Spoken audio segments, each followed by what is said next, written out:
Breaking news చాలా రోజుల తర్వాత అఘోరి బయటకు కనిపించింది. కోర్టులో విచారణ కోసం అఘోరిని కరీంనగర్ కోర్టులో హాజరుపరిచారు పోలీసులు.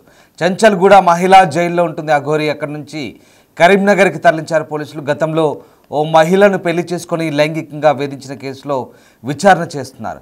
విచారణ సందర్భంగా అఘోరి తీరుపై న్యాయమూర్తి ఆగ్రహం వ్యక్తం చేశారు. సనాతన ధర్మం పేరుతో జనాలను మోసం చేస్తావా అంటూ అఘోరిపై న్యాయమూర్తి సీరియస్ అయ్యారు. ఈ కేసులో అఘోరికి 14 రోజుల రిమాండ్ విధించారు. మళ్ళీ చెంచల్గూడ జైలుకు అఘోర్ని తరలించారు. శంషాబాద్లో ఓ మహిళను పూజల పేరుతో మోసం చేసి డబ్బులు వసూలు చేసిన కేసులో అఘోరి అరెస్ట్ అయ్యారు. ఇక ఏప్రిల్ 23న అఘోరిని అరెస్ట్ చేసి జైలుకు పంపారు అధికారులు. ఈ నేపథ్యంలో తాజాగా ఓ మహిళను పెళ్లి చేసుకొని మోసం చేశాడన్న కేసుకు సంబంధించి, ముఖ్యంగా లైంగిక వేధింపుల కేసుకు సంబంధించి ప్రస్తుతం కరీంనగర్ కోర్టులో హాజరుపరిచేందుకు అఘోరిని జైలుకు కోర్టుకు తీసుకొచ్చినప్పటి దృశ్యాలవి, తాజా దృశ్యాలవి. అఘోరి తాజాగా ఎలా కనబడుతుందో ఒక్కసారి బిగ్ టీవీ స్క్రీన్పై చూడొచ్చు. అఘోరి తాజా దృశ్యాలవి. కరీంనగర్ కోర్టుకు హాజరుపరిచినప్పుడు అఘోరి ఎర్రటి చీర కట్టుకొని కోర్టుకు హాజరైంది. పోలీసుల సమక్షంలో పోలీసులు ఆమెను వెంట తీసుకొని రాగా కరీంనగర్ కోర్టులో హాజరుపరిచారు. అక్కడ న్యాయమూర్తి ముందు అఘోరిని హాజరుపరిచినప్పుడు కొన్ని అంశాలు అఘోరిని ప్రశ్నించారు. ముఖ్యంగా సనాతన ధర్మం పేరుతో జనాలను మోసం చేస్తావంటూ అఘోరిని న్యాయమూర్తి ప్రశ్నించినట్టుగా తెలుస్తుంది. ఒకసారి ఆ దృశ్యాలు చూడండి. ఎక్స్క్లూజివ్గా బిగ్ టీవీ స్క్రీన్పై చూస్తున్నారు. లేడీ అఘోరి అలియాస్ శ్రీనివాస్, అఘోరి పేరుతో చలమనవుతున్న శ్రీనివాస్ ప్రస్తుతం కరీంనగర్ కోర్టులో హాజరుపరిచారు పోలీసులు. ఓ కేసు నిమిత్తమై కరీంనగర్ కోర్టుకు తీసుకొచ్చారు. చెంచల్గూడ జైలు నుంచి కరీంనగర్ కోర్టుకు తీసుకొచ్చినప్పటి దృశ్యాలవి, తాజా దృశ్యాలవి బిగ్ టీవీ స్క్రీన్పై ఎక్స్క్లూజివ్గా చూస్తున్నాం.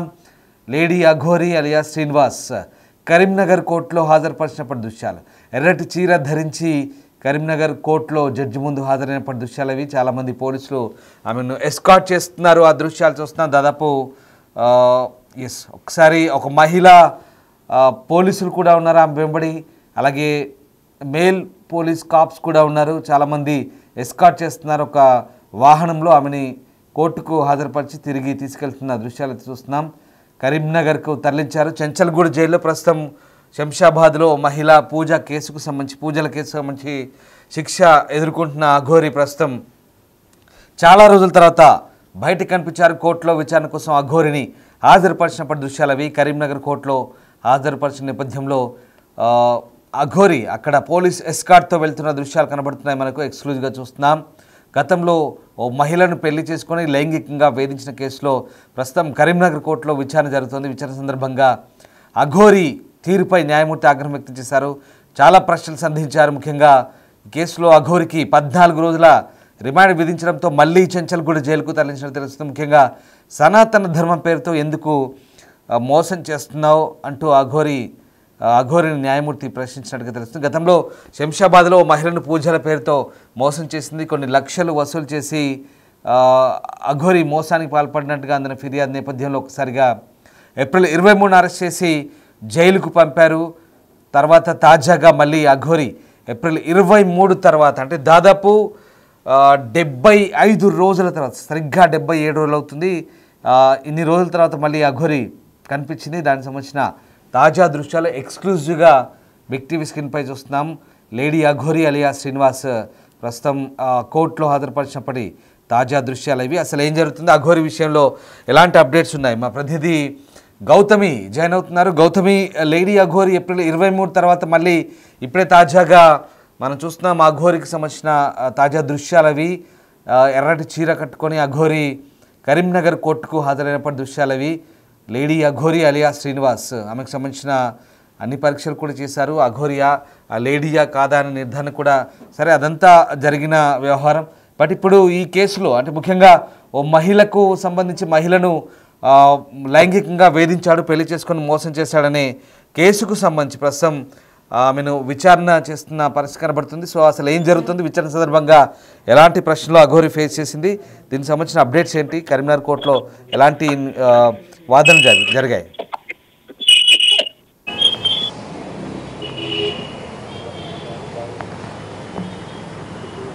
గౌతమి ఇప్పుడు తాజాగా అఘోరిని చాలా రోజుల తర్వాత చూస్తున్నాం. తాజా దృశ్యాలు మనకు కనబడుతున్నాయి. కరీంనగర్ కోర్టులో అఘోరి హాజరైనప్పటి దృశ్యాలు మనం ఎక్స్క్లూజివ్గా చూస్తున్నాం. ముఖ్యంగా ఈ విచారణ ముఖ్యంగా ఒక మహిళను లైంగిక వేధింపులకు సంబంధించి ఈ కేసులో ఇప్పుడు కోర్టుకు హాజరైంది. సో ఎలాంటి వాదనలు జరిగాయి, ముఖ్యంగా న్యాయమూర్తి ఎలాంటి ప్రశ్నలు అడిగారు, అఘోరి ఎలాంటి సమాధానాలు చెప్పింది? రైట్ రామ్దాస్, అయితే ఇప్పటి వరకు మనం చూసుకుంటే అఘోరికి సంబంధించి ఎప్పుడెప్పుడు బెయిల్ వస్తుంది, అసలు ఎందుకు ఇన్ని రోజులు జైల్లో పెట్టాల్సి వచ్చింది, అతని వైపు వాదించిన న్యాయవాది ఇప్పటి వరకు ఎందుకు ఎవరు కూడా పెట్టుకోలేదు అని చెప్పి చాలా మంది ఈగర్గా వెయిట్ చేస్తున్న పరిస్థితి కనిపిస్తుంది. ఈ నేపథ్యంలో ఈ రోజు కరీంనగర్ కి అఘోరిని అయితే తీసుకువెళ్లడం కూడా జరిగింది. ఎందుకంటే గతంలో మనం చూసాము మే 5వ తారీఖున కరీంనగర్ లోని రాధ ఎవరైతే ఫస్ట్ వైఫ్ ఉన్నారో తను ఇటు అఘోరి అలియాస్ శ్రీనివాస్ పైన కేసు నమోదు చేయడం కూడా మనం చూసాము. ఎందుకంటే అతని ఆవిడ యొక్క పర్సనల్ పార్ట్స్ లో టచ్ చేశాడని, అలాగే డబ్బుల పరంగా కూడా తన కార్ యొక్క సర్వీస్ కావచ్చు, లేకపోతే కారుకి సంబంధించి కొంత డబ్బులు నేను పెట్టాను, పలుమారు చోట్ల ఆగిపోయినప్పుడు దాని రిపేర్లకి డబ్బులు అడిగిన వెంటనే నేను ట్రాన్సాక్షన్స్ చేశాను అని చెప్పి ఆ ట్రాన్సాక్షన్స్ కూడా బిగ్ టీవీతోని తను షేర్ చేసిన పరిస్థితి కూడా కనిపించింది. సో అలాగే దాదాపు 2.5 నుంచి 3 లక్షల వరకు రాత దగ్గర నుంచి డబ్బులు తీసుకుంటున్నట్టు, అలాగే గుడికి తీసుకువెళ్లి పెళ్లి చేసుకొని, అలాగే ఇదే కాకుండా పర్సనల్ పార్ట్స్ లో టచ్ చేశారని చెప్పి కూడా కేసు నమోదు చేయడం కూడా జరిగింది. ఈ నేపథ్యంలోనే అందరూ కూడా తనని పోలీస్ స్టేషన్లకి తీసుకువెళ్లారు, కేసులు పెట్టారు, జైల్లో పెట్టారు అని చెప్పి అనుకుంటున్న టైంలోనే మరి ఈ కేసుకు సంబంధించి ఎందుకు ఇప్పటి వరకు కూడా ఒక క్లియరెన్స్ రాలేదు, దీనిపైన ఎందుకు ఇప్పటి వరకు రాధ ఏదైతే పోరాడుతూ ఉందో తనకి జరిగిన అన్యాయం ఇంకే మహిళకి జరగకూడదు అని చెప్పి న్యాయం కోసం పోరాడుతూ ఉండిందో, దీని గురించి ఇప్పటి వరకు కూడా ఎందుకు కరీంనగర్ కరీంనగర్ జడ్జెస్ ఎందుకు ఇప్పటి వరకు ఈ కేసు టేకప్ చేయలేదు అనుకున్న టైంలోనే ఈ రోజు పొద్దున్న అక్కడికి తరలించడం కూడా జరిగింది. ఈ నేపథ్యంలోని అఘోరికి సంబంధించి ఇక్కడ అనూహ్యంగా లాయర్ను పెట్టుకున్న పరిస్థితి కూడా కనిపిస్తుంది. అడ్వకేట్ లక్ష్మణ్ రావు తన తరపున వాదించడం కూడా జరిగింది. సో ఏదైనా సరే సాయంత్రం కల్లా నేను ఎలాగో ఒకలాగా బెయిల్ అయితే తీసుకొస్తాను అని చెప్పి ఆయన చాలా బలంగా చెప్తున్న పరిస్థితి కనిపించింది. అయితే ఈ నేపథ్యంలోని ఇప్పుడు కూడా బెయిల్ క్యాన్సిల్ అయినట్టే తెలుస్తుంది. అయితే నిజంగా శ్రీనివాస్ కి మరొక ఎదురు దెబ్బ తగిలిందని చెప్పుకోవచ్చు. ఎందుకంటే పొద్దున్న నుంచి కూడా ఎలా అయినా సరే బెయిల్ వస్తుంది, ఇప్పటి వరకు తన వైపు వాదించే న్యాయవాది లేకపోవడం వల్ల బెయిల్ రాలేదు అని చాలా మంది అనుకున్నారు. మరి ఇప్పటికి న్యాయవాదిని పెట్టుకున్నా కూడా బెయిల్ ఇవ్వని పరిస్థితి కనిపించి, ఎందుకంటే జడ్జి ముందు గతంలోని ఈయన సనాతన ధర్మం అని చెప్పొచ్చు కావచ్చు, లేకపోతే ఆ అమ్మాయిలకి సంబంధించి పూజలు చేయడం కావచ్చు, యోని పూజలని ఇలాంటి పూజలు చేసి డబ్బులు సేకరించిన విధానం కావచ్చు, అలాగే ఇక్కడ అమ్మాయిలకి ముఖ్యంగా పెళ్లి చేసుకుని అటు వర్షిణి కావచ్చు, వర్షిణి కన్నా ముందు రాధ, ఇంకా చాలా మంది అమ్మాయిలు ఉన్నారు, వాళ్ళు ఇంకా బయటికి రాలేదు, వాళ్ళని నేను తీసుకొచ్చే ప్రయత్నం చేస్తాను అని చెప్పి రాధ పలుమారు సార్లు మీడియా సమావేశంగా కూడా చెప్పినట్టు తెలుస్తోంది. ఈ నేపథ్యంలోనే రాధని మోసం చేసినందుకు, అలాగే ప్రైవేట్ పార్ట్స్ టచ్ చేసినందుకు, ముఖ్యంగా మహిళలకి సనాతన ధర్మం అన్న పేరు చెప్పి మోసం చేయడం, అలాగే సనాతన ధర్మం యొక్క పరువు తీయడం కూడా కరెక్ట్ కాదు అని చెప్పి జడ్జి ముందు ఇలాంటి ప్రశ్నలు ఎదురైనట్టు కూడా తెలుస్తుంది. ఈ నేపథ్యంలో మరొక 14 రోజులు పొడిగించినట్టు కూడా తెలుస్తోంది. ఈ బెయిల్ ఏదైతే అప్లై చేసుకున్నారో అడ్వకేట్ అయితే చాలా కాన్ఫిడెంట్ గా చెప్పడం జరిగింది, సాయంత్రం లోపు నేను బెయిల్ మాత్రం తీసుకొస్తాను, అఘోరికి ఖచ్చితంగా బయటికి అయితే వస్తాడు అని చెప్పి ఏదైతే చెప్పారో మరోసారి ఎదురు దెబ్బ తగిలిందనే చెప్పొచ్చు. ఎందుకంటే ఇక్కడ కూడా బెయిల్ మంజూరు చేయలేదు, మళ్ళీ కూడా బెయిల్ పెట్టారు. ముఖ్యంగా 64/1 87 318/4 అలాగే 351/2 కింద కొన్ని కేసులు అయితే నమోదైన పరిస్థితి కనబడుతుంది. ముఖ్యంగా అమ్మాయిని ప్రైవేట్ పార్ట్స్ టచ్ చేశాడు, అలాగే ఒక కొండపై ఉన్న మారుమూల ప్రాంతంలో తనపై అత్యాచారానికి కూడా పాల్పడిన ప్రయత్నం చేశాడంటూ కూడా అఘోరిపై తీవ్రమైన ఆరోపణ చేసింది బాధితురాలు. సో అంటే ఈ కేసుకు ముఖ్యంగా ఈ సెక్షన్ల మీద అఘోరి తరపు వాదనలు ఎలా వినిపించారు, ముఖ్యంగా అంటే ఇప్పుడు నాన్ బెయిలబుల్ కేసుగా పరిగణిస్తున్నారా దీన్ని, అంటే ఎందుకు బెయిల్ దక్కలేదు, ఇక్కడ ఎందుకు మళ్ళీ రిమాండ్కు పంపిన పరిస్థితి ప్రస్తుతం, అంటే అఘోరి తరపు ఎలాంటి వాదనలు అక్కడ వినిపించడం జరిగింది కోర్టులో? రైట్ రామ్దాస్, ఏదైతే మీరు సెక్షన్లు ఏవైతే మెన్షన్ చేస్తారో ఈ సెక్షన్ల కింద కేసెస్ అన్న కూడా నమోదవడం జరిగింది. మరి ముఖ్యంగా ఏంటంటే తిను బయటకి నేను లేడీని అని చెప్పుకున్నప్పటికీ ఈ కోణంలోనే అతనికి మొత్తం కూడా టెస్టులు చేయడం కూడా జరిగింది, నిజానికి అతను లేడీయా లేకపోతే జంట. ఎందుకంటే ఇక్కడ వీళ్ళు పెట్టిన సెక్షన్స్ ఏవైతే ఉన్నాయో రాధ పలుమారు సార్లు తనని లైంగికంగా బలవంత పెట్టాడు, లేకపోతే లైంగికంగా వాడుకోవడానికి ప్రయత్నించాడు అని చెప్పిన తర్వాత ఇతను నేను ఆడదాన్ని, ఎందుకంటే తను పలు ఇంటర్వ్యూల్లోని ఏదైతే సమాధానాలు చెప్పుకొచ్చి వచ్చిందో దానివల్ల దట్టు ఈమె బ్రెస్ట్ ప్లాంటేషన్ చేయించుకోవడం కావచ్చు, తిను మహిళనే అని చెప్తున్న పరిస్థితి కనిపించింది. కాబట్టి సో డెఫినెట్గా తనకి ఈ టెస్టులన్నీ కూడా చేసి అసలు నిజంగానే తిను లైంగికంగా పాల్పడడానికి అది ఎంతవరకు రైట్ అవుతుంది, అది ఎంతవరకు రుజువు అవుతుంది, నిజంగా అలా పాల్పడొచ్చా? ఎందుకంటే ఈ వ్యక్తి అసలు ఏ విధంగా చూసినా సరే మనకు మగవాళ్ళ కనిపించట్లేదు కదా, మరి రాధ పెట్టిన కేసెస్ గురించి సంగతి ఏంటి అని చెప్పి ఇలాంటి ఎదురుదెబ్బ కోర్టులో తగులుతుంది అన్న దాన్ని బట్టే గతంలోనే ఆయనకి టెస్టులు కూడా చేయడం జరిగింది. ఎందుకంటే ఇతనికి మగవాళ్ళ ఫీలింగ్స్ ఉన్నాయి. గతంలోని ఈయన చేసిన కొన్ని తప్పిదాల వల్ల ఇతని ప్రైవేట్ పార్ట్స్ ఏవైతే ఉన్నాయో అది కాల్చడం వల్ల ఆయన ఈ విధంగా తయారయ్యాడు. కానీ అతనిలో మగతనం కావచ్చు, లేకపోతే మగ లక్షణాలు కావచ్చు అలానే ఉన్నాయి. అందుకనే ఆడపిల్లల్ని ఆకట్టుకునే విధంగా, ఆడపిల్లలతోనే అసభ్యకరంగా ప్రవర్తించే విధంగా శ్రీనివాస్ ప్రవర్తించాడు. అందులో రైటే ఉంది అని చెప్పి కూడా గతంలో చాలా మంది చెప్తున్న పరిస్థితి కనిపించింది. ఈ నేపథ్యంలోనే ఈ సెక్షన్స్ లైన్ లో ఉండండి. మనతో శివరుద్ర జైన్ అయ్యారు. శివరుద్ర ప్రస్తుతం మనతో జైన్ అయ్యారు. రైట్, శివరుద్ర గారు నమస్తే అండి. చాలా రోజుల తర్వాత అఘోరి బయటికి కనిపించింది. కోర్టులో విచారణ కోసం అఘోరికి తీసుకొచ్చినప్పటి తాజా దృశ్యాలవి. ఇక అఘోరిని లైంగిక వేధింపుల కేసుకు సంబంధించి ప్రస్తుతం కరీంనగర్ కోర్టులో హాజరుపరిచారు. ఈ నేపథ్యంలో ఒకసారిగా న్యాయమూర్తి ఎదుట వాదనలు కొనసాగిన నేపథ్యంలో న్యాయమూర్తి కూడా అఘోరికి కేసులో బెయిల్ ఇవ్వలేదు. పైగా మరొక 14 రోజుల పాటు తాజాగా రిమాండ్ విధించారు. దీంతో మరొకసారి చెంచల్గూడ జైలుకు అఘోరిని తరలించిన పరిస్థితి కనబడుతోంది. ప్రస్తుతం ఈ కేసులో అఘోరి కూడా లాయర్ పెట్టుకుని తెలిసిన తన తరపు లాయర్ కూడా వాదించిన సమాచారం. రైట్, శివరుద్ర జైనోత్తం మనతో. నమస్తే శివరుద్ర గారు.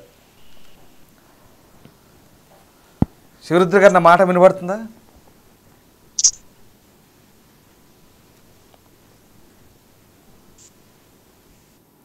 శివరుద్ర గారు నా మాట వినపడుతుందా మీకు? రైట్, లేడీ అఘోరిపై లైంగిక వేధింపుల కేసుకు సంబంధించి కరీంనగర్ కోర్టులో హాజరుపరిచినప్పటి దృశ్యాలవి. సనాతన ధర్మానికి సంబంధించిన ఆధ్యాత్మిక సాధనల నేపథ్యంతో స్వయం ప్రకటిత లేడీ అఘోరి అలియా శ్రీనివాస్ తనతో పరిచయం చేసుకున్నట్లుగా బాధితురాలు చెప్పారు. కొండపై ఉన్న మారుమూల ప్రాంతంలో తనపై అత్యాచారం చేయడానికి ప్రయత్నించారంటూ ఆరోపించింది బాధితురాలు. శ్రీనివాస్ తనను బెదిరించి తన నుంచి 3 లక్షలు కూడా తీసుకున్నాడంటూ, ఆ సంఘటన గురించి చెప్పొద్దంటూ, లేకపోతే తనకు హాని చేస్తానని హెచ్చరించాలంటూ కూడా ఆమె ఆరోపించింది. ఆమె ఫిర్యాదు మేరకు పోలీసులు శ్రీనివాస్పై ఐపీసీ 64/1 అలాగే 87/318/4 అలాగే 351/2 కింద కేసు నమోదు చేశారు. ప్రస్తుతం స్వయం ప్రకటిత లేడీ అఘోరి అలియా శ్రీనివాస్ని కరీంనగర్ కోర్టులో హాజరుపరిచినప్పుడు ఇక అతనిపై న్యాయమూర్తి కూడా ఆగ్రహం వ్యక్తం చేసినట్టుగా తెలుస్తుంది. మోసంతో సహా ఇతర నేరాలకు పాల్పడి ఇప్పటికే రిమాండ్లో ఉన్న శ్రీనివాస్పై ఓవైపు ఆరోపణల జాబితా కూడా పెరిగి ఈ కేసు కూడా తోడైంది. మరో సంఘటనలో అటు శంకరపల్లి ప్రాంతానికి చెందిన ఒక మహిళా నిర్మాత అతనిపై మోసం కేసుకు నమోదు చేశారు. ఆమెపై ఆయన పూజలకు సంబంధించి కొన్ని లక్షలు కాజేశారంటూ కూడా ఆరోపణలు అయితే వెల్లువెత్తిన సంగతి తెలిసింది. ప్రస్తుతం అదే కేసులో చెంచల్గూడ జైల్లో అఘోరి ఉన్నారు. అయితే తాజాగా ఈ లైంగిక వేధింపుల కేసు సంబంధించి కరీంనగర్ కోర్టులో హాజరుపరిచారు. దీనికి సంబంధించి న్యాయమూర్తి ఎదుట వాదనలు జరిగినప్పుడు న్యాయమూర్తి చాలా సీరియస్ అయినట్టుగా తెలుస్తుంది. రైట్, శివరుద్ర మనతో జాయిన్ అవుతున్నారు. నమస్తే అండి శివరుద్ర గారు. శివరుద్ర గారు, ఇప్పుడు ఈ తాజా కేసుకు సంబంధించి ముఖ్యంగా ఈ లైంగిక వేధింపుల కేసుకు సంబంధించి అఘోరిని కరీంనగర్ కోర్టుకు హాజరుపరిచినప్పటి తాజా దృశ్యాలు ప్రస్తుతం మనం చూపిస్తున్నాం బిగ్ టీవీ స్క్రీన్పై. ఏంటి ఈ కేసు నేపథ్యం అయితే చాలా తెలిసిందే. ఒక అమ్మాయిని లైంగిక వేధింపుల కేసు, ముఖ్యంగా పెళ్లి చేసుకుంటానని చెప్పి లైంగికంగా వేధించాడు. అలాగే అమ్మాయి దగ్గర కూడా కొన్ని డబ్బులు తీసుకున్నాడంటూ ఆమె ఆరోపించింది. రకరకాల సెక్షన్లు, దాదాపు 4 సెక్షన్ల కింద కేసులు పెట్టిన పరిస్థితి. మళ్ళీ అఘోరి ఈ కేసులో తాజాగా మరి న్యాయమూర్తి ఎదుట న్యాయమూర్తి కూడా సనాతన ధర్మం పేరుతో జనాల్ని మోసం చేస్తున్నామంటూ ఆమెని తలంటినట్టుగా కూడా తెలుస్తుంది. ఏం జరిగింది? మీరు ఏమైనా కరీంనగర్ కోర్టు వెళ్ళారా? అక్కడ జరిగిన పరిణామాలకు సంబంధించి మీకు ఏమైనా ఐడియా ఉందా? అంటే ఈరోజు విషయం ఏంటంటే మిత్రమా, అక్కడ కరీంనగర్ కోర్టుకి శ్రీనివాస్ ని తీసుకొని రావడము, అక్కడ సదరు జడ్జి గారి ముందు హాజరుపరచడం జరిగింది.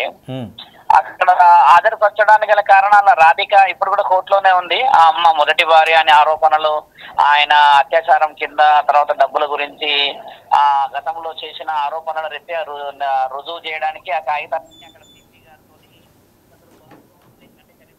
ఉన్న కోర్టుకు సంబంధించిన విశేష వివరణలో ఆవిడ కూడా చురుకుగా సుమారు నెల 15 రోజుల నుంచి పాల్గొంటూ అన్ని విషయాలు అన్ని వివరాలు సేకరిస్తూ వస్తూ ఉంది ఆవిడ ఈ రోజు చెప్పిన విషయం ఏంటంటే హుటాహుటిన శ్రీనివాస్ ని చెంచల్గూడ నుంచి ఇక్కడికి తీసుకొని రావడం జరిగింది. జడ్జి గారు ఇప్పటి వరకు ఎలాంటి నిర్ణయంలో కానీ ఒక వ్యక్తిని ప్రత్యక్షంగా చూడడం లాంటిది చేయలేదు కాబట్టి చూడాల్సిన అవసరం ఉన్నది. తదుపరి న్యాయ విచారణలో ఇప్పటికి 2 సార్లు కరీంనగర్ లో బెయిల్ వేయడం జరిగింది ఎల్లూరు శ్రీనివాసుది.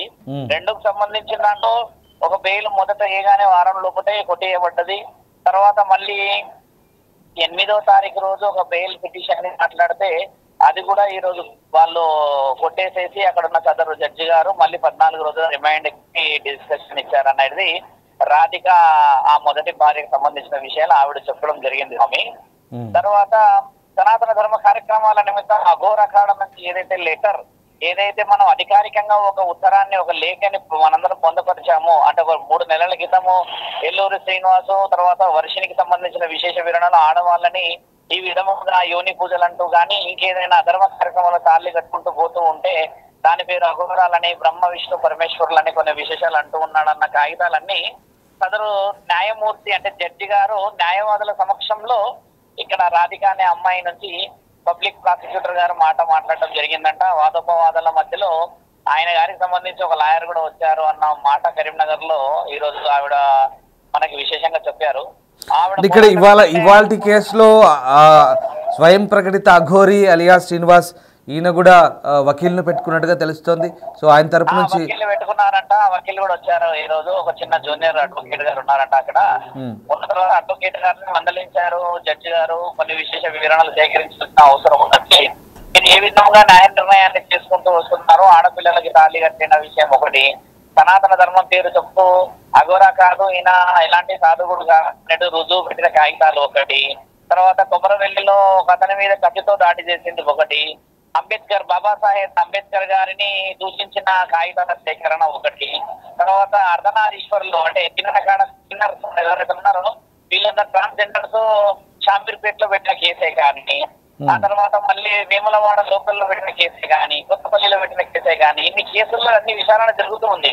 వాళ్ళు కేసుల్లో వ్యక్తిని అంత అవలీలగా బెయిల్ ఇచ్చేసి సమాజంలోకి వదిలిపెడితే జరగబోయే కార్యక్రమాలలో ఇప్పుడు అందరి అదృష్టం బాగుండి వర్షిని సేఫ్ గా బయట అన్న ఉద్దేశం ఒకటి వ్యక్తపరిస్తే, రెండో విషయం ఈయన గారు మళ్ళీ బయటకు వచ్చేసి అలాంటి విషయాలే చేస్తాడా చేయడా అన్న కోణంలో కూడా న్యాయవాదులు ఆలోచన చేయడం కూడా సమాజ శ్రేయస్సే అని మా ఆలోచన స్వామి.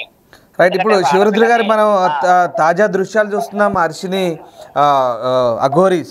అఘోరి పూర్తిగా గెటప్ మార్చినట్టుగా కనబడుతోంది. రెడ్ శారీతో అఘోరి కనబడుతున్న దృశ్యాలు మనకు కనబడుతున్నాయి. మీరు చూసారా ఆ గెటప్? చూసారా తాజా గెటప్? అది ఎవరిది అఘోరి తాజా గెటప్ చూసారా? ఎర్ర చీరతో కోర్టుకు హాజరైన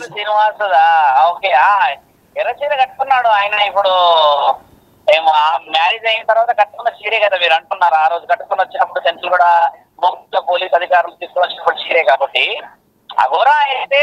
అఘోరి అయితే ఆ సాత్విక లక్షణాలు వేరు కాబట్టి ఈయన గారు ఏదైనా కట్టుకోవచ్చును. దుస్తులు కట్టుకోమనే కదా శివరుద్ర సాధు పోరాటం కూడా చేశాడు గతంలో. ఇప్పుడు ఎర్రది కట్టుకున్నాడు నల్లది కట్టుకున్నాడు అంటే ఆయన దుస్తులు శరీరానికి కప్పుకోవడం చేత ఆడబిడ్డలకి సమాజ శ్రేయస్సు కోసం అని చెప్పేసి మేము మొదటి నుంచి వాదనలకు వచ్చాము కదా స్వామి. ఆ విషయంలో ఆయన గారు ముందుకు రావడం దుస్తులు వేసుకోవడం కూడా ఒక గౌరవమే. శ్రీనివాసుడు చెప్తుంది కూడా ఏంటంటే గౌరవాన్ని కాపాడుకొని సనాతన ధర్మాన్ని కాపాడుకొని నీ వంతుగా నీవు ధర్మం వైపు నిలబడాలని మేము ఈ ప్రయత్నంలో ముందుకు వచ్చాము. లేదు కుదరదు నేను ఏది పడితే చేస్తా, కట్టేస్తా, ఏది నాలుగు వదిలేసేసి మాట్లాడేసేస్తా, దాని పేరు సనాతన ధర్మం అని అనేస్తే ఒప్పుకోమని చెప్పే కదా గతంలో నేను కానీ ఆజాద్ గారు కానీ మీడియా ఛానళ్లలో మీరు సోదరులందరూ కలిసి మీ మీడియా మిత్రులందరూ కలిసే కదా న్యాయ నిర్ణయానికి మహిళా కమిషనర్ గారి దగ్గర దాకా మనం వెళ్ళాము. ఏరెల్లా శారదా మేడం దాకా అమ్మగారి దాకా ఎందుకు వెళ్ళామంటే న్యాయ విచారణ మనకు చాలా అవసరం ఉన్నదనే అక్కడి దాకా పోవాల్సిన పరిస్థితి ఏర్పడింది కదా మిత్రమా. వీటన్నిటిలోనూ మనం గెలుచుకుంటూ వచ్చాము. ఎక్కడ కూడా మనము అన్వాంటెడ్ సస్పెక్టెడ్ గా లేము. every documented is proven and every document is authenticated. Genuinely we are fighting freedom. ఒక సనాతన ధర్మ కార్యక్రమాలలో ఒక ఆడబిడ్డకి తాళి కట్టేసేసి మళ్ళీ ఇంకొక ఆడబిడ్డని తీసుకెళ్లిపోయి ఆ తల్లిదండ్రులను ఇబ్బంది పెట్టేసేసి ఏడికేటాడి చూసుకుంటామని ఇలాంటి కొన్ని అవాంఛనీయంగా సమాజానికి ఉపయోగపడే విధంగా లేవు. తోటి ఆడబిడ్డల తల్లిదండ్రులు కూడా చూసి బాధపడతారు. రేపటి రోజు ఆడపిల్లల్ని బయటికి పంపితే ఏం జరుగుతుంది అన్న ఉద్దేశంగానే సాధువులందరం బయటికి రావడం జరిగింది కదా మిత్రమా. ఇప్పుడు ఈ కేసులో కూడా దాదాపు 3 సెక్షన్లు దాదాపుగా 3 సెక్షన్లు ఉన్నట్టున్నాయి. 3 సెక్షన్లు పైనే ఉన్నాయి. సో ఈ సెక్షన్లకు సంబంధించి ముఖ్యంగా అంటే మీరేమన్నా అడ్వకేట్తో మాట్లాడారా? మీరు రాధికాతో ఏమైనా టచ్లో ఉన్నారా? ఆ బాధితురాలతో టచ్లో ఉన్నారా? రాధిక అమ్మగారికి ఏంటంటే అక్కడ పబ్లిక్ ప్రాసిక్యూటర్ గారు సపోర్టివ్ గా ఉన్నారు. ఎందుకంటే ఈవిడ గారి దగ్గర లాయరు, ఈవిడ కూడా స్వయంగా అడ్వకేట్ అక్కడ ప్రాక్టీస్ లో ఉండడం చేత లాయర్ అక్కడ నుంచి ఉన్నారు. మరియు ఆజాద్ గారు మొదటి నుంచి స్వయంగా అడ్వకేట్ ఎవరు? రాధిక స్వయంగా అడ్వకేట్ అని చెప్తున్నారా? పబ్లిక్ పీపీ గారు ఉన్నారు ఇక్కడ కరీంనగర్ నుంచి. ఓకే. ఎందుకంటే ఇప్పుడు ఆవిడ కేసు చేసిన విషయ వివరణ తర్వాత కొత్తపల్లి నుంచి అటెంప్ట్ రేప్ అనే విషయము కమిషనర్ గారి త్రూ నేరెళ్ల శారద మేడం గారి నుంచి ఉమెన్ కమిషనర్ నుంచి అది ప్రోటోకాల్ ప్రకారంగా ఎంక్వైరీ పోయిన తర్వాత కరీంనగర్ కి వచ్చింది. కాబట్టి అక్కడ నుంచి కరీంనగర్ లోకల్ కూడా అంటే మీకు తెలిసింది ఆర్థికంగా పరిస్థితులు లేని వాళ్ళకి ప్రభుత్వమే అండగా ఉంటుందన్న నిదర్శనంగా ఇప్పుడు అక్కడ ఉన్న పిపి గారు ఈ అమ్మకి సహకరణతో న్యాయబద్ధకరంగా ముందుకెళ్తున్నారు స్వామి. అంటే ఇప్పుడు ఎలాగో ఈ అఘోరి అలియా శ్రీనివాస్ ఎలాగో పూర్తిగా లింగ మార్పిడి చేసుకున్నాడు. ఇప్పుడు ఆయన లింగ నిర్ధారణ లింగ మార్పిడి విషయమే ఈ రోజు కేసు ప్రొలాంగ్ జరిగింది. లింగ మార్పిడి చేసుకున్న ప్రూఫ్స్ ఒకటి, తర్వాత ఆయన గారు ఇండోర్ లో పెట్టిన ప్రూఫ్ ఒకటి, అఘోర్ అకాడమీ నుంచి లెటర్ తెప్పించిన తర్వాత ఈయన అది కాదు ఇది కాదని చెప్పి చేసిన లెటర్లే ఈ రోజు ఆ కేసుకు సంబంధించి విశేష వివరణలు ముందుకు పోవడానికి ఉపయోగపడ్డాయి. కొన్ని డాక్యుమెంటేషన్ ఇవ్వడం జరిగింది. ట్రాన్స్ప్లాంటేషన్ అనేది ఆయన కాదు ట్రాన్స్జెండర్ కాదు అని ఆ ట్రాన్స్ కమ్యూనిటీ వాళ్ళే కేసు పెట్టారు కదా స్వామి. దానికంటే ఒక యూనిట్ ఇప్పుడు మీరున్న పురుషులు నేనున్న పురుషులని మనకు ఒక ఆధారు ఒక అథెంటికేషన్ ఉంటే మనకు ఒక లీగలైజేషన్ ఉంటుంది కదా. ఈయన గారికి అలా లేదని రుజువు అయిపోయింది కదా స్వామి.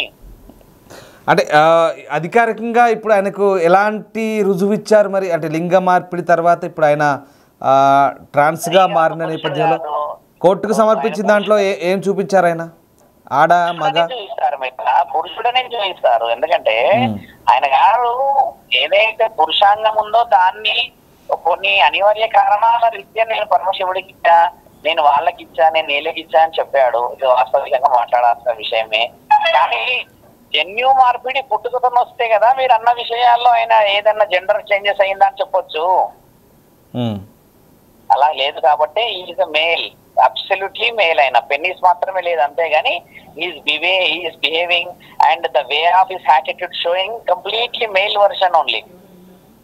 So right, fine. ఇప్పుడు అంటే ఈ ఆధారాలన్నీ ఆయన సబ్మిట్ చేసుకున్నాడు. సరే, వాట్ ఎవర్ టెక్నికల్ ఎవిడెన్స్ కోర్టుకు కావాల్సింది టెక్నికల్ ఎవిడెన్సెస్ కావాలి. సో ఇప్పుడు ఆయన ట్రాన్సా వాట్ ఎవర్ ఏదనేది ఆయన కోర్టులో సబ్మిట్ చేస్తాడు అఫీషియల్గా.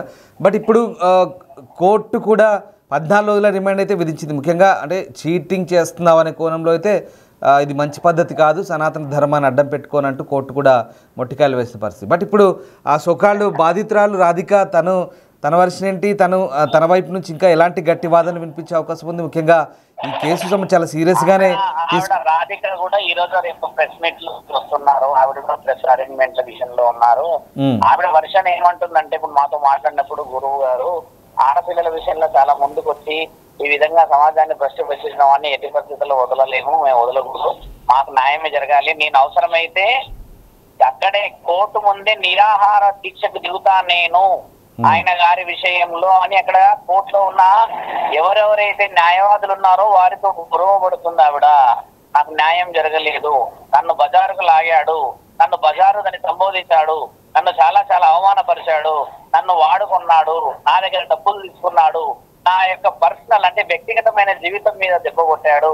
ఈ విధంగా ఆవిడ ఆరోపణ చాలా చాలా చాలా చాలా ప్రూఫ్ గా ఒక పేపర్ ఆధారంగానే పోతూ ఉంది కదా. రైట్. అంటే శివరుద్ర గారు ఇక్కడ కోర్టులో అఘోరి అలియా శ్రీనివాస్ అలాగే ఆ ఎదురుగా ఉన్న బాధితురాలు ఇద్దరిని ఎదురెదురుగా పెట్టి న్యాయమూర్తి ప్రశ్నలు అడిగారా? ఇద్దరి దగ్గర కూడా ఇద్దరితో ముఖాముఖిగా మాట్లాడి రావాలి. అక్కడ దాకా రాలేదు, ఇప్పుడే మొదటిసారి వచ్చింది కాబట్టి 23వ తారీఖు రోజు మళ్ళీ కేసు ఉంది. ఆ తర్వాత మళ్ళీ ఏమైనా జరుగుతుంది 23వ రోజు. మరి ఈ సదరు ఇద్దరు వ్యక్తులు రానంటే రాధిక ఎవరైతే ఉన్నారో ఆవిడ గారిని కట్ట రాధిక మొదట ప్రొడ్యూస్ చేశారు లాస్ట్ వీక్, మొన్న 8వ తారీఖు రోజే. 8వ తారీఖు ప్రొడ్యూస్ చేసి 10వ తారీఖు ప్రోగ్రామ్ చేశారు. దాన్ని మళ్ళీ 10వ తారీఖు రోజు శ్రీనివాస్ కి ప్రొవైడ్ చేశారు, అక్కడ ప్రొడ్యూస్ చేశారు. మొదట విచారణ రాధికది జరిగింది మొన్న 2 days క్రితమే. ఆ రోజు మాకు విషయాలు చెప్పారు, ఈ రోజు ఆయన గారిని ఇచ్చారు. రేపటి రోజు ఇద్దరిని కల్పించి విచారణ జరిగిన దాంట్లో న్యాయోపవాదాల మధ్యలో ఏ కాగితం నిజమైనది, ఏ కాగితం అబద్ధమైనది అనే కదా ఇప్పుడు మన ప్రయత్నం జరుగుతుంది ఇక్కడ. ఆల్ రైట్, ఇప్పుడు ఈ అఘోరి అలియాస్ శ్రీనివాస్ నోరు విప్పి ఏం మాట్లాడారు న్యాయమూర్తి ముందు, జడ్జి ముందు? ఆయన మాట్లాడే అవకాశం ఉండదు, ఎందుకంటే ఆయన వచ్చింది కేవలము ఆయన ఫిజికల్ గా ఉండడం లేదా అపియరెన్స్ కోసమే. కాబట్టి ఇంకా హియరింగ్ గానీ మీరు అన్నట్టు కౌంటరింగ్ మాట్లాడడం, నీవేంది నేనేంది, నా న్యాయం నీ న్యాయం అన్న వర్షన్ ఇంకా రాలేదు. ఎట్టు కమ్మ ఇంకా రావాల్సిన అవకాశాలు ఉన్నాయి అనేది ఇందాక రాధిక అమ్మ చెప్పిన విషయాలు. ఆవిడ చెప్పింది ఇంకా ఆ రోజు వస్తుందేమో గురువు గారు మాట్లాడాల్సిన అవసరం ఉంది, నేను కూడా గట్టిగానే ప్రయత్నం చేస్తున్నాను అన్న ఉద్దేశాన్ని వ్యక్తపరిచింది స్వామి. రైట్, ఇక్కడ లైంగిక వేధింపులు, ప్రైవేట్ పార్ట్స్ని తడమడము, తనతో మిస్బిహేవ్ చేసేయడము, అలాగే డబ్బులు కూడా ఒక 3 లక్షల వరకు తీసుకున్నాడు అంటూ కూడా ఒక ఆరోపణ చేసింది కదా. ఇప్పుడు డబ్బులది ఏమని మిత్ర, ఈ రోజు వస్తే నేను సంపాదించుకోవచ్చు, రేపు పోతే ఎల్లుండి పోతాయి, ఎల్లుండి వస్తాయి. కానీ అమ్మాయిని వ్యక్తిగతంగా పరోక్షంగా ప్రత్యక్షంగా మాయమాటలు చెప్పేసి కోసం అని చెప్పేసి ఒక పశువులాగా బిహేవ్ చేశాడు అన్నట్లనే ఆ అమ్మాయి చెప్పింది కూడా. ఆ విషయమైన వివరణలో ఇప్పుడు చూడండి, ఈ అమ్మాయి ఎంత బాధపడితే ఒక ఆడబిడ్డ బయటకు వచ్చి ఆ విషయం చెప్తుంది అనేది కూడా కోర్టు వారు గమనించారు. వాస్తవానికి వీళ్ళిద్దరు రాధిక అలాగే ఈ శ్రీనివాస్ ఇద్దరు కూడా ఈ పెళ్లి చేసుకున్న వైవాహిక సంబంధం కూడా ఉందా? వీళ్ళిద్దరు కూడా మ్యారిటల్ రిలేషన్, మ్యారిటల్ లైఫ్లో కూడా లీడ్ చేసి ఉన్నారు కదా వీళ్ళంతా ఇద్దరు కూడా. అంటే మీరు అన్నట్టుగా పురుషాంగం లేనివాడు ఏం marital status, marital life enjoy చేయగలుగుతాడు? అలా చేసి ఉంటేనన్నా కనీసం okay put together and both have ఒక డిస్కషన్ చేసి somewhere they enjoyed allot physically అని అనడానికి అవకాశం ఉంటుంది. But the thing is that major discussion is ఆయన గారు తమ వాంఛతో ఆ అమ్మాయిని రేప్ చేశాడంటుంది, ఆవిడ అత్యాచారం చేసింది అంటుంది. It has also then how is it possible? I mean to ask, ఇది మీరు అంటున్నట్టుగా సో కాళ్ళు పార్ట్స్ లేనప్పుడు ఈ ఇష్యూస్ అన్నీ కూడా ఎలా రైజ్ అయ్యాయి అనేది ఇక్కడ క్వశ్చన్. సో ఆ యాంగిల్లో మరి కోర్టులో ఆమెకు కొంత క్రాస్ క్వశ్చనింగ్ అయ్యే అవకాశం లేదా? వస్తుంది, ఎందుకంటే ఆ అమ్మాయి ప్రూఫ్ చేసుకొని ప్రొవైడ్ చేయాల్సింది. ఎందుకంటే పురుషాంగమే లేని వ్యక్తి నిన్ను ఏ విధంగా చేశాడు అంటే నా మీద పడ్డారు. మీరే ఇందాక అన్నారు నన్ను అలా తరమన్నారు. ఈ కోణంలో ఒక వ్యక్తిని మానసికంగా బాధ పెడితేనే మన దగ్గర చట్టాలు ఉన్నాయి. అలాంటప్పుడు మీద పడి ఏమో చేశాడంటే దానికి కూడా చట్టం ఉంది కదా స్వామి. ఆ విషయాల్లో ఇప్పుడు ఆ విధంగానే న్యాయవాదులు కొన్ని కాగితాల సేకరణ చేస్తుంటారు అక్కడ. ఆ విషయంలోనే రేపా ఎల్లుండా ఇంకో 5 నెలల అన్న హియరింగ్ లోనే ఇప్పుడు రాధికది తర్వాత శ్రీనివాస్ విషయంలో సపోర్టివ్ గా పోవాలా లేకపోతే న్యాయం నిర్ణయించిన ప్రకారంగా మనం ఉండాలనేది న్యాయవాదుల సమక్షంలో న్యాయాధికారి చేయాల్సిన పని అవసరం ఉంది. ఇంకా దట్ ఈస్ వాట్ ఇప్పుడు జరుగుతుంది. కాబట్టి మీరందరూ సపోర్ట్ చేస్తూ వచ్చారు మొదటి నుంచి. అలాగే ఆడబిడ్డకి సపోర్ట్ చేయండి. ఇటు వర్షిణిని కాపాడాలి, అటు రాధికని కాపాడాలి, అటు శ్రీనివాస్ కూడా మారి సమాజానికి మంచి మనిషిలాగా రావాలి. దాని ద్వారా సనాతన ధర్మం అంటే గొప్పది అని చెప్పి రుజువు చేయబడడం అనేది సాధువుల లక్షణం కదా స్వామి. రైట్, ఎగ్జాక్ట్లీ శివరుద్ర గారు. ఇప్పుడు వాట్ ఎవర్ ఫిజికల్లీ మెంటల్లీ ఏదైనా టార్చర్ చేసినప్పుడు, అబ్యూస్ చేసినప్పుడు మహిళల విషయంలో అది టాలరేట్ చేయాల్సిన అంశం కాదు. ఆ విషయంలో ఖచ్చితంగా ఇట్స్ బీన్ సీరియస్. బట్ ఇక్కడ ఇప్పుడేంటి అంటే రాధిక ఫైట్ ఏంటి? Then what next? అంటే సరే ఆయనకి ఎలాగో ట్రాన్స్గా మారాడు, కట్ చేసుకున్నాడు, లింగ నిర్ధారణ సంబంధించిన ప్రూఫ్స్ కూడా సబ్మిట్ చేశారు కదా. మరి ఇప్పుడు ఎలాంటి ఫైట్ చేయబోతుంది? ఇంకా ఎలాగో తన లింగ మార్పిడి అయింది కాబట్టి ఇప్పుడు తనతో అంటే తనకు న్యాయం జస్టిస్ కావాలన్నా గత అంశానికి సంబంధించి పూర్తిగా దేవుళ్ళ పేర్లు ఎలా చేయకూడదు అనేది ఏమంటుందంటే నన్ను ఆ విధంగా మోసం చేసిన వాడు ఇంకా చాలా మందిని మోసం చేస్తాడు అన్న ఆలోచన వ్యక్తపరుస్తుంది ఆవిడ. అలాంటిది ముందు జరగకూడదు. నా వల్ల ఈ యొక్క కార్యక్రమాలను ఆగిపోతే కనీసం రానున్న రోజుల్లో ఆడపిల్లలు కాపాడబడతారు ఇలాంటి వాళ్ళ వల్ల అనేది ఆడబిడ్డ ఆత్మనం. రైట్.